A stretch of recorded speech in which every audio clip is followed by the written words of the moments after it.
terminal buildings, and as you know by now, staffing shortages are being blamed.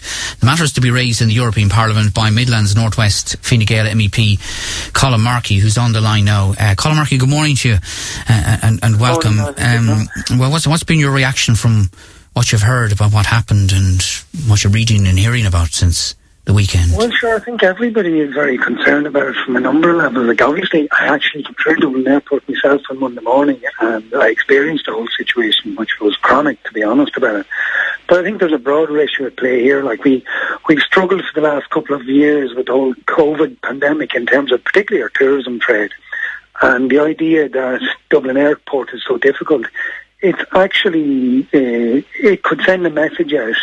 As we were saying, it's like there'll be no Céad Míle Fáilte this year, basically, because the reality is, if people get the perception that it's not worth the trouble, like I was talking to a number of people even over here in Brussels, said they won't go home because of the hassle they'd have coming and going through Dublin Airport. And if that sort of message is out there, apart from just the inconvenience for people, it's also bad for the country as a whole.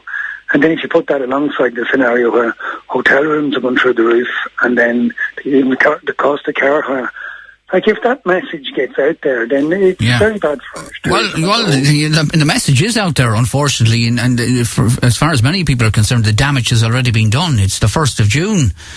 Remember, we're heading into the peak holiday season. But what can happen, or what do you want to happen at EU level? You're on the Parliament's Transport and Tourism Committee.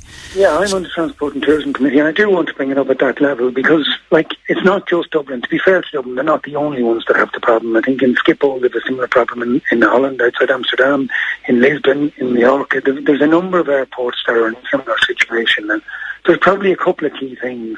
I suppose in relation to the COVID pandemic, there was, let's say, redundancies, and those positions haven't been refilled. And certainly I think the suggestion is with the DA that over 1,000 people took redundancy. And so there's definitely a shortage of staff, and that needs to be addressed. But equally, like, there's like new technology around scanning equipment for airports, so you don't have to, the normal scenario, like you have to take your liquids out and you have to take your computers or whatever out of your bags. Like, all that could be avoided with new technology and scanning. I've come through some of the airports in recent times where that technology is in place, and it really does speed things up. So certainly staffing is one issue. Definitely, obviously the technology thing won't be sorted tomorrow morning, but definitely that could be looked at. And another situation is that like 87% of the flights that go out of Ireland go out through one airport, through Dublin Airport. And like we have plenty of other capable airports, be it Shannon, Knock, Cork, even Donegal. Well, that's what a lot of people are saying. Why can't that happen? Why can't that happen? Why is that not a solution being looked at? Well, I think that solution has to be looked at, because certainly, like, the capability in some of the other airports is quite good now. I actually had a meeting with Ryanair in relation to some other things yesterday, and I just mentioned it with them. But I'm also meeting with Aer Lingus tomorrow as well. So both of them, I would be looking at the possibility of looking at new routes from, let's say, Shannon or from Knock to go to other to service the need as well. And like, if you consider that a tourism need is into the west of Ireland, I think it's important to look at the possibility of some alternative routes as well. And like, if you consider 87% of the flights going through one airport, it doesn't really make sense. And particularly if they are tourists that want to, the main destination for tourists, well, Dublin is one of them, but the West Coast is certainly a key tourism destination. And why not try and look at some chance to fly some direct flights into it? Okay, well, finally, the airport is one issue, but you briefly mentioned the situation with hotels, the prices they're charging, which has kept our phone lines busy, I can tell you, over the past few days. There's a bit of payback here, you feel, in that hotels and establishments like them were helped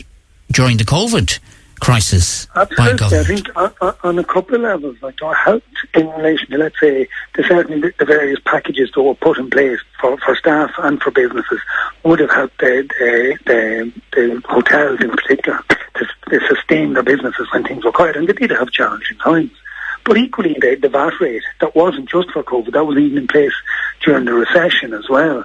Like, there has been a lot of effort made for the hospitality sector over the last number of years, and I think in this point, like, just like possible price gouging, I suppose, is something that just isn't acceptable, given the support that was given over the last number of years. And I think, look, people understand that the hotels have to make a profit, but there's a profit and then there's extortionate prices. They're two different things, and I think there certainly has been. Like, I think even the Tánaiste had said during the week there, like that if people weren't being realistic about this, that maybe the VAT rate would have to be relooked at. And I think one of the other things that's been said too is as regards to the Ukrainian situation. Like, and the reality is the Ukrainians are only occupying by 5% of the hotel rooms, particularly in Dublin anyway. So it's not as if, like, people can use something like that as a reason. And I think it's more like that. There needs to be more capacity, certainly in terms of hotel rooms. But for what's there needs to be conscious that they'll send the wrong message out if they're charging too much. All right, okay. Thanks for joining us this morning, MEP Colm Markey. We'll take a quick break. When we come back,